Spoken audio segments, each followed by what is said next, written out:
নমস্কার বন্ধুরা, কেমন আছেন? বড়দি রান্নাঘরে সবাইকে স্বাগত। গ্রাম্য পদ্ধতিতে ঝামেলা ছাড়া সহজ চিকেন রান্না। এখানে আমি চিকেন নিয়ে নিয়েছি। চিকেনে নুন, হলুদ,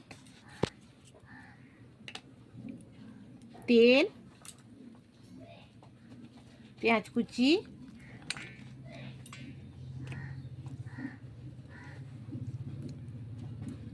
আদা বাটা, রসুন বাটা আর একটু লেবুর রস দিয়ে ভালোভাবে মাখিয়ে হাফ ঘন্টা রেখে দেব।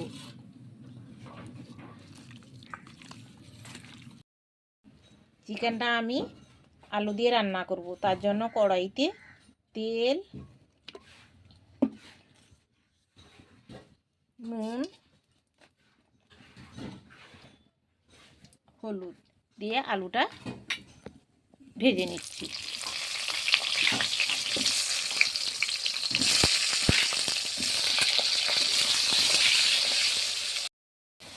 আলুটা আমার লাল লাল করে ভাজা হয়ে গেছে, এখন আমি তুলে নেব।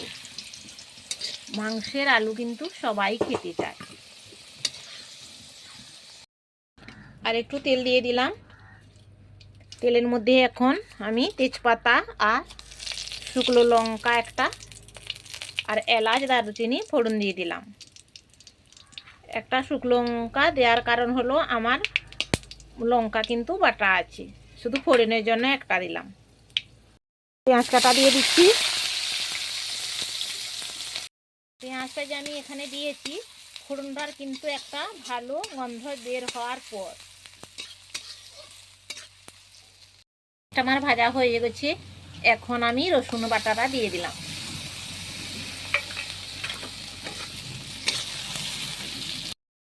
এখন আমি আদা বাটা দিয়ে দিলাম।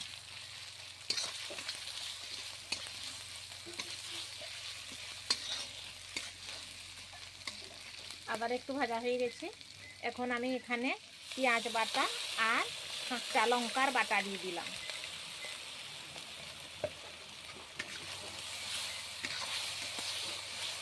মশলাটা একটু ভালোভাবে ভেজে নেব।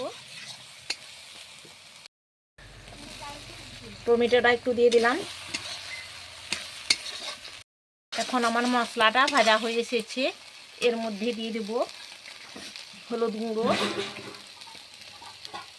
লঙ্কার গুঁড়ো, কাশ্মীরি লঙ্কার গুঁড়ো, ধনে গুঁড়ো, জিরে গুঁড়ো। সামান্য একটু জল দিয়ে আবার ভালোভাবে মশলাটা কষিয়ে নেব।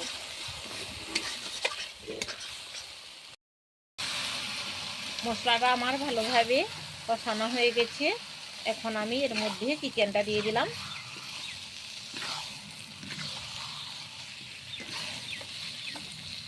এখন আমি একটা চাপা দিয়ে দিচ্ছি।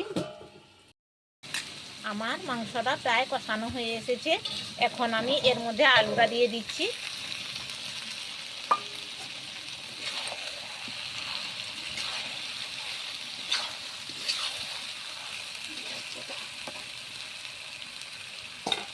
আবার চাপা দিয়ে দেবো।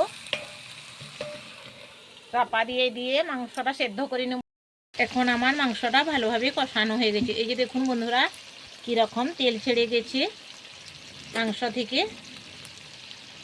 সামান্য এখন একটু জল দিয়ে দেবো। জলটা আমি কিন্তু গরম করে নিয়েছি।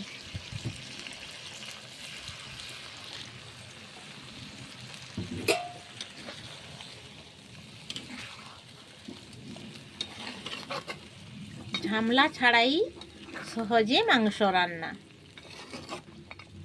এখন একটু ফুটে যাবে জলটা। আমার রান্নাটা প্রায় কমপ্লিট হয়ে এসেছে।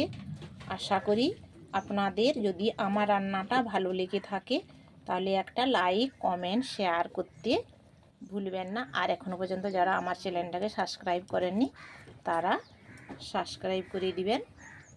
প্রত্যেকে একটু গরম মশলা ছড়িয়ে দিলাম আর একটু ধনেপাতা। এখন আমি এই রান্নাটা নামিয়ে নিচ্ছি। বন্ধুরা ভালো থাকুন, সুস্থ থাকুন। এরপরের ভিডিওতে আবার দেখা হবে।